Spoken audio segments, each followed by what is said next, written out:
Future Warrior, Dawn of the Deimos. Chapter 2.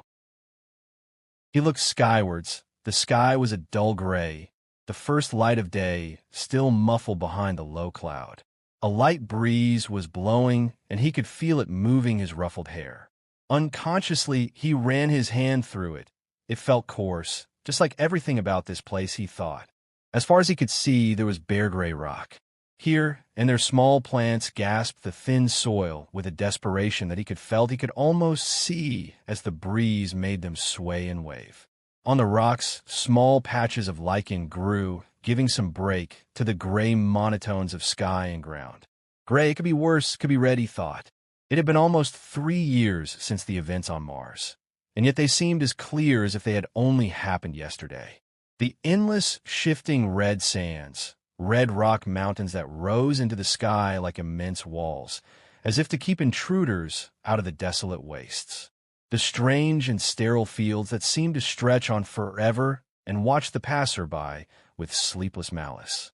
The strange architecture, human, but in many ways very alien from Earth.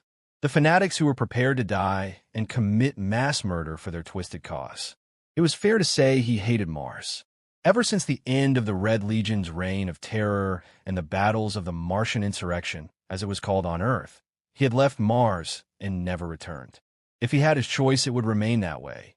But he also knew from experience that fate was a fickle and sometimes cruel mistress. He took a slow, deep breath and purposefully let it out slowly, savoring the sensation as the warm breath met the icy cold air and misted, a small cloud blowing away on the breeze. Movement caught his eye. A small jet-black bird with white patches on its wings was soaring on the stiffening breeze. He examined at it for a moment. It was a storm petrel, Hydrabates pelagicus, he recalled, a seabird that bred on the island. He took it as a symbol of luck, not a sign that a storm was coming. Today was his birthday, 29. He thought that was enough of a storm to shake Iceland for one day. He threw the small bird a mock salute. The bird seemed to acknowledge with a dip of its wings, and it caught a burst of wind and swept away, heading for the coast and its feeding grounds. Stalker heard the sound of someone approaching behind him, but he wasn't concerned. The old instincts may have died hard, but he knew who it was. "You slipping on me, Link? I'll tell you what, trading the jog around this infernal rock for a firing range, and we will see who's slipping." Stalker smiled and turned to his friend and second in command. He was a tall, almost lanky man with a thin, wiry build, and had light gray eyes that looked like they had seen it all. He was also 4 years Stalker's senior. Right now, those extra 4 years seemed to be telling, as even in the frigid air sweat poured from him. "Come on, Link. No rest in the service of Earth.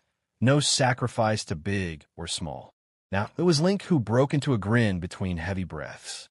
Stalker didn't push the cheek any further. He knew Link wasn't joking.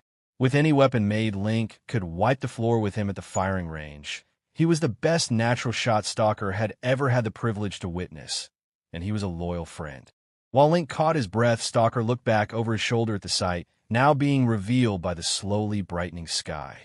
Before him spread the vast panorama of United Earth Defense Force headquarters, the base of operations for the UEDF Strategic Command, and the single largest military installation on Earth, and, as far as he knew, in existence anywhere. The massive series of plascrete bunkers, buildings, runways, communications arrays, and spaceports covered almost a quarter of Iceland's surface, and that was just the above-ground installations.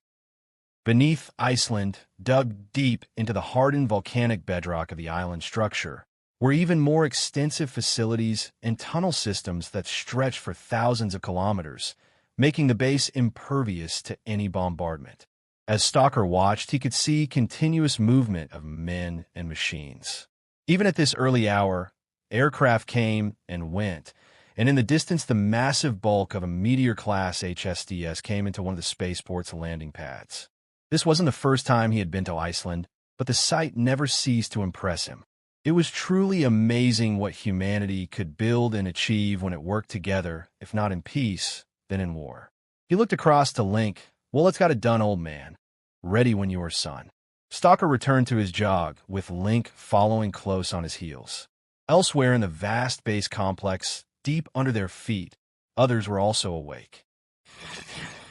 General Jacob de Vere strode through the brightly lit hallways, seemingly oblivious to all around him, only pausing to perform the retinal, voice, and DNA scans required by door security systems. Barely noticing as the guards at the various checkpoints snapped to attention as he passed.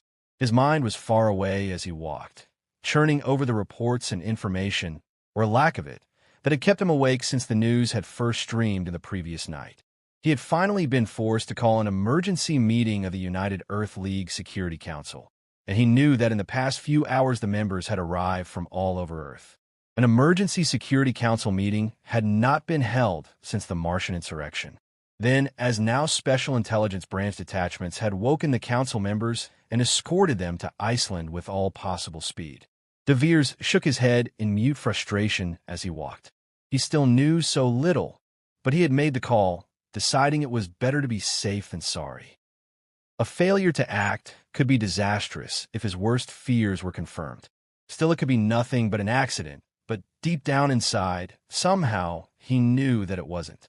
He finally reached the secure briefing room, finding his staff already there, and confirmed that all the requested members had arrived, including sitting the chairwoman Maria Voss, the head of the United Earth High Council and the highest single authority in the United Earth League government.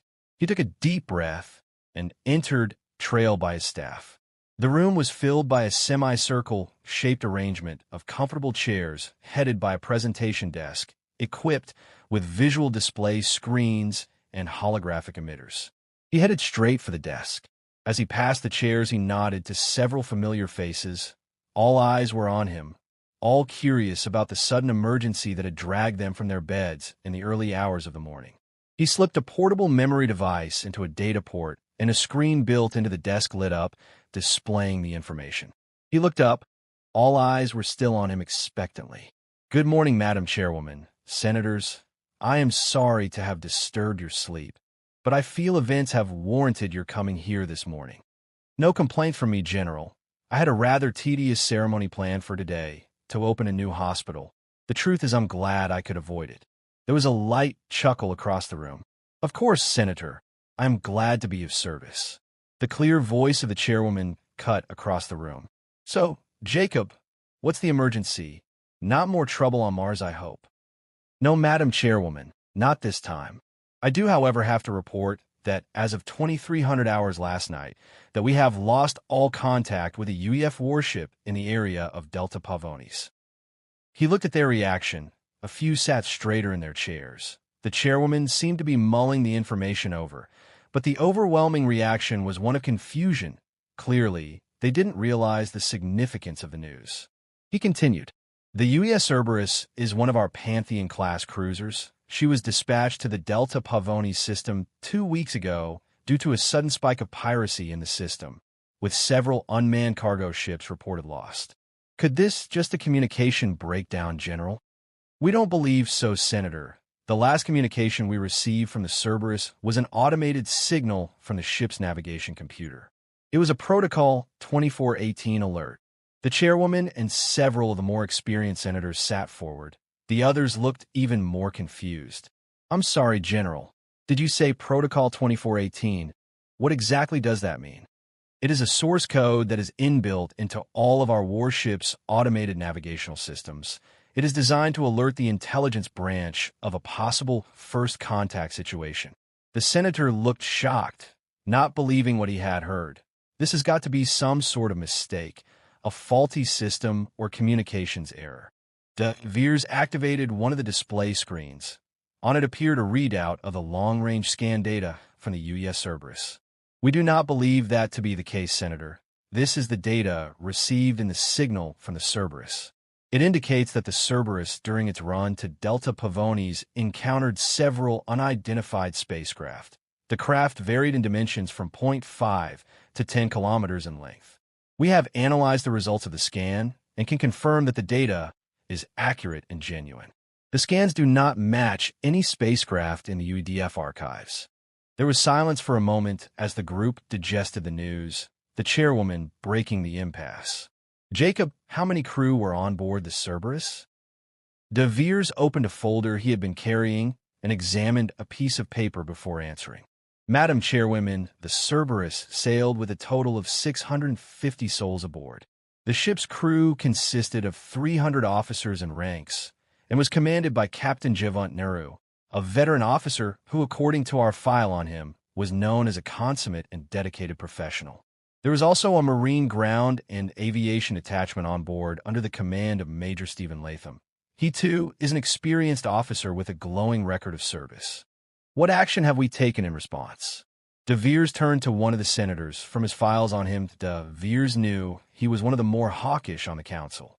At this point in time, we are preparing to send probes to the Pavoni system to try to locate the Cerberus, and low-level alerts have been issued through discrete channels to all UEDF commands. No, De Veers turned back to the chairwoman, a little taken aback. Madam Chairwoman? No probes, Jacob. I want the Third Fleet dispatched with all haste to the Pavoni system. We have colonies out there, tens of thousands of citizens. If something or someone has attacked our ship, I don't want any more loss of life, because we didn't have the balls to act. She paused and thought for a moment. One of the 10 assault divisions is on Iceland at the moment undergoing divisional review. Is that correct? Yes, Madam Chairwoman. The Terra Nova. Excellent. Send 2 regiments of the Terra Nova with the Third Fleet to reinforce our Marines. I don't want them caught short of firepower on this one. Liaise with the UEDF commands, have the orders drawn up, and I'll sign them. Stalker walked out into the cold wind, but he didn't feel its icy grip. Instead, he felt warm and secure inside his extreme environment armor. The Automatic Atmospheric Control System, or ACS, kept the suit's internal temperature at the ideal level for muscle to process energy and the body's neurological system to function at peak efficiency. Link and the rest of his 7 command staff were with him, and like him, they were in full battle array with weapons slung. Stalker looked at his company as they formed up in parade detail. The 21st Terra Nova, 200 of the best fighting men in existence. Every one of them was like a brother to him. They shared the good times and bad. He trusted each of them like family, and he knew every one of them would unquestioningly follow him to the other side of the galaxy and back if he asked them to. Around him, the rest of the division was forming up for the divisional review, the final act of their current deployment. The Terra Nova had carried out a 12-month tour of duty guarding UEDF HQ on Iceland and was now being relieved by the 18th Air Cavalry Division, known as the Blackhearts. The Terra Nova had been granted the privilege of guarding Iceland for its role in the battles on Mars. Battles which had left the division with a long list of accolades, but seriously depleted. The events on Mars seemed even further away today as he saw the revitalized Terra Nova in all its glory spread out before him on the massive ceremonial parade ground. The division was fully rebuilt and re-equipped, 20,000 strong. The lines of glistening midnight black men and machines seemed to stretch on as far as he could see. They would remain in formation as the formal transfer between the Terra Nova commander, known to everyone in the division simply as Alpha One, and the commanding general of the 18th Air Cavalry Division took place. The changeover ceremony itself would be carried out on a ceremonial platform located along the edge of the parade ground. The division would then perform a march past, marching under the watchful eyes of its commander and the flags of the United Earth League. The flags of the original 10, still holding pride of place at the head of the line of flags, all under the single UEL flag, a symbol of Earth's unification. Once the division was fully formed up, the ceremony began, the 2 commanders approaching each other on the platform, beneath the flags of Earth. The 2 commanding officers saluted each other before turning to salute the UEL flag. The Terra Nova commander then presented the Air Cavalry commander with a ceremonial sword, representing the authority and sacred responsibility for Iceland's protection. Salutes were again exchanged, and Alpha One stepped back, the Air Cavalry commander stepping up to the platform's edge and addressing the assembled ranks of the Terra Nova. Men and women of the Terra Nova, you have guarded Earth Command well for 12 months. The burden is now on my shoulders, and that of the 18th Air Cavalry do as good a job as you have done. I have been privileged to fight alongside the Terra Nova before on the barren plains of Mars during the Martian campaign. I was honored then, and I'm honored now. I want all of you to know that the air cavalry would feel privileged to fight alongside the Terra Nova again, anytime, anywhere. At the mention of Mars, Stalker unconsciously touched the hilt of the ceramic-bladed sword that was hanging at his side in a black scabbard that matched his armor, a memento of the bitter fighting. Stalker remembered the commander of the air cav. He had met him at Mars Legion Base. He had liked him from the first moment. The man was a natural-born leader, the sort of person you wanted to lead you into battle and were proud to follow. As the man stepped down Alpha, one stepped forward to address his men. Spontaneous applause and cheering breaking out as the men acknowledged their commander, the noise rising to a great roar that echoed around the parade ground in waves. He waved them down. Men and women of the Terra Nova, our tour is over. Another mission achieved successfully, another glorious chapter added to our annals. Today we begin the process of shipping out for our home base. You have made me proud. You have made yourselves proud. Never forget who you are. You're the first and the finest. You are the defenders of Earth, her mailed fist. As he saluted the division and stepped back, the men and women of the Terra Nova again roared their approval. Stalker and the other company commanders let them go, indeed some of them joining in with the cheering. Once they settled down, the regiments began to march past the platform, led by the 1st Terra Nova. As the 2nd Terra Nova began its march past, Stalker was near the front with the 21st Company. Up ahead, he could see the regiment being led by its leader, Assault Commander Richard Donaldson, known to his men and his friends as the Big D, or simply D. Stalker had known him for as long as he had been in the Terra Nova, and had served under him when D was a unit commander in the battles on Mars. As Stalker watched D in the lead turn and present to the CEO, he couldn't help but feel a touch of mirth rise inside of him. D was a great combat leader and a good friend, but seeing him in all the pomp and ceremony just somehow seemed humorous. As the 21st filed past, Stalker turned right and saluted. Next to him, Link's voice crashed out loud and clear. 21st Company, eyes right. As one, the company snapped right and saluted, never breaking the symmetry or tempo of their march. Stalker thought he saw Alpha 1 nod slightly in his direction. Stalker, abruptly remembering his last encounter with him and the episode with his borrowed dress uniform, he had to stop himself from laughing. At the parade's end, Stalker was chatting to his men when he saw a familiar black armored figure heading his way purposefully, D's form unmistakable. Despite his full helmet, Stalker could tell from his body language that something was up and strode to meet him. "What's up, D? We've got a mission. 1st and 2nd Regiments are to move out immediately. We won't be redeploying with the rest of the division. Get your men to pad 38 X-ray with all possible speed. There will be a transport there waiting for you."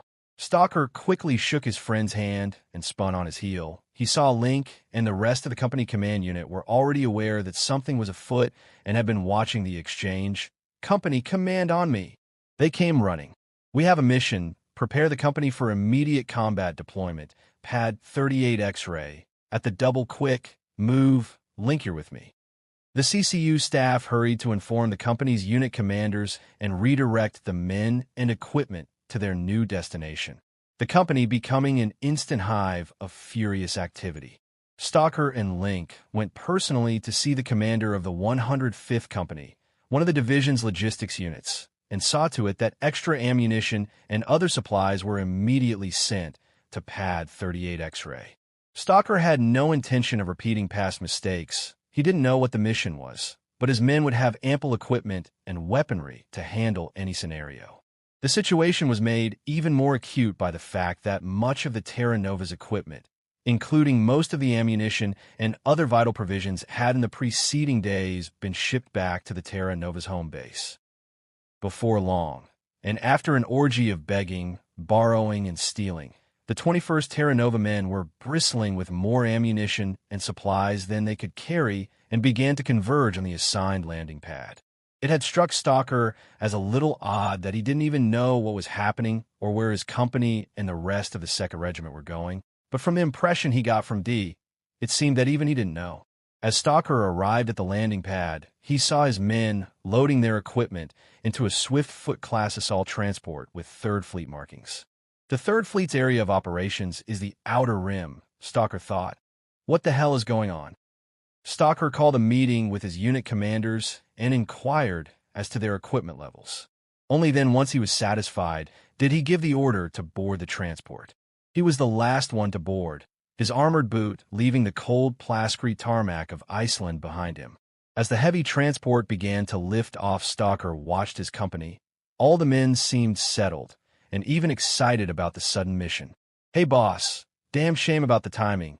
I was looking forward to a barbecue and drinks at your place, and seeing Lassie again. God damn it," Stalker cursed out loud to himself. With the sudden rush, he had totally forgotten about Zoe. She had arranged to take some leave and meet him when he arrived back at home base. They had planned on going on a week-long touring ride on sports bikes in the country. "Yeah, Link, she's going to be pissed too. She just organized leave to see me." Link just shook his head and laughed out loud. Stalker couldn't help it and joined in. "Stop it, you bastard, or I'll demote you." Link just laughed harder. As he sat back, Stalker thought about Zoe. It had been over 2 months since he had seen her, and he had felt every day of it. The events surrounding their CEO's girlfriend were legend within the 21st Company and in the entire Terra Nova division. He had met her on Mars, and by chance had later saved her life on a deep insertion operation. Her nickname was Lassie. It was also her call sign. She had been a pilot officer when he had first met her. She was now a pilot commander commanding the 551st Aviation Regiment, a logistics and tactical transport unit based out of Germany. Stalker swore the men liked her more than him, and they always complained when she wasn't at company get-togethers and social events. She was a dedicated and driven career woman, and he loved her for it. She never complained about his career, and he never complained about hers. Even though they might only see each other 3 or 4 months of the year, they always made up for lost time. Stalker was always amazed at how well the two of them complemented each other in every way. In many ways, she fulfilled him, and every time he saw her, he was reminded of what he had dedicated his life to protect. She was only of small stature, standing at his shoulder height, but she had an inner strength and clarity that he greatly admired. Her pale skin, shoulder-length blonde hair, and dainty appearance also gave her a natural beauty that he found intoxicating. She was one of those rare women who could look beautiful in any situation. Stalker was jolted out of his thoughts as they entered the upper atmosphere, and the transport shook slightly with the turbulence which smoothed out as they left Earth and entered space. It was something Stalker had done hundreds of times over his career, and the moment passed without reflection. Stalker plugged himself into the Swift-Foot's internal comm net and external camera systems to have a look around. The first thing he noticed was that there was virtually no chatter from the pilots, Stalker guessing that they must have been under orders to limit all unnecessary communications. The second thing he noticed got much more attention. Through the camera system, he saw where they were headed. In the direction they were flying was a large collection of warships. It looked like the whole 3rd Fleet was out there. Stalker saw at least 24 heavy warships, including Unity and Continental-class battleships, Pantheon-class cruisers, and even one of the brand-new Astrology-class battlecruisers, its long, sleek profile passing close by. Stalker reading its name, UES Aquarius. The ship, though, wasn't their destination, and they headed for one of the Pantheon-class cruisers. Stalker read the name as they rounded the large warship and headed for the main landing bay. She was the UES Artemis. The transport entered the cavernous landing bay and gently touched down. The heavy doors then closed, and the atmosphere was equalized with the ship. As the rear doors on the Swift-Foot lowered, Stalker lead his company off the transport. Already waiting for him was an honor guard of Marines who snapped crisply to attention. Stalker looked over the Marines. They wore a space-capable version of standard battle armor, SBA, which included a full helmet that incorporated some of the features of the more advanced EA worn by the assault divisions. They were camouflaged in a tricolor splinter pattern of light gray, dark gray, and black. All of them carried IW-30CS, the Marines' own carbine version of the standard infantry assault weapon. Stalker also noticed that the men had a roughly 50-50 mix of underslung M503 grenade launchers and pump-action shotguns on their carbines. All in all, Stalker thought they looked more than competent. An officer bearing Major's insignia came forward to greet him. "Battle Commander, it is an honor to have you aboard. Welcome to the Artemis. Honored to be aboard, Major. The 21st Terra Nova is at your service." The Major looked about mid-30s to Stalker. He seemed jovial enough, and no matter how hard he looked, Stalker couldn't find a crease in the Marine officer's uniform. The Major looked over Stalker's shoulder at the ranks of the 21st Company that had formed up behind him. "You and your men have accommodations in the Marine berths on Deck 10. I'll show you the way." "Thank you, Major. Link, if you will." Link turned on his heel and faced the assembled men. 21st Company, a salute for the Major, the Marines, and ship. There was a crash of boots on steel decking as the company snapped to attention and as one saluted. Stalker turned back to the Major, who was beaming. "Lead the way, please, Major." As they filed out of the landing bay, Stalker tried to fleece some information out of the Major. "So, Major, do you know anything about what's going on?" "Can't say. I do, Commander. The 3rd Fleet's entire Marine Expeditionary Unit was put on Alert 1 only a few hours ago. Ever since then, the fleet has been gathering and taking on men and materials at a high rate of knots. Whatever it is, it's being kept very much on a need-to-know basis, but it must be big. I haven't seen a deployment of this size since the troubles on Mars." Stalker nodded, absorbing the information. "To be honest, Commander, I was hoping you would know more, the Terra Nova being one of the 10 and all." "Sorry to disappoint, Major. I'm as much in the dark as you are. We were in the middle of shifting the division back to home base from Iceland when we got the call. The 1st and 2nd Regiments moved out immediately. Either way, Commander, there is nothing the Marines can't handle, with a bit of help from the Terra Nova, of course." Stalker spent the next half an hour settling his company into the cramped but comfortable Marine quarters, made even more so by the fact that a Marine company was 150 strong, not the 200 of the assault divisions like the Terra Nova. Leaving Link and the company staff to finish up, Stalker accompanied the Major to the bridge to meet the captain. As he moved through the maze of ship's passages, Stalker noted the design of the vessel and tried to memorize the way he had come so he wouldn't have to get an escort back to find his men. Arriving on the bridge, Stalker realized it was the first time he had ever been on the bridge of one of the UEF's big warships. He had been transported by the various UEF fleets many times in the past, but as a lower-ranked soldier, he had never had an invitation to meet the captain or visit the bridge. As he looked around, Stalker noticed several bridge officers. Most had full helmet systems on and were busy at their command consoles. One of the officers who Stalker now noticed wore the dark blue uniform of a captain with a name bar which said Captain Sandra Jansen, slipped off the virtual reality headset, revealing a serious-looking woman with raven hair in her mid-40s. Her stern gaze reminded Stalker of one of his old-school teachers. "Our battle commander, I see you have already met Major Ettore Marcelino, the head of our Marine Company." "Yes, ma'am." "So, Commander, I imagine you're going to tell me what all the fuss is about?" Stalker was slightly taken aback and struggled to find his voice. "Sorry, ma'am, no. I know no more than you or the Major, it seems." She stared icily at him for a moment, and then threw her hands in the air in frustration. "This is ridiculous. We have been informed we're departing in less than an hour, and we still haven't even been given the course yet. What do they think we are going to do? Post it all over the Newsnet." Major Marcelino spoke up. "They're playing the cards close to their chests, ma'am. Well, I don't care for it, Major. They insult our loyalty with their smoke and mirror games. Our friends in the intelligence branch, no doubt."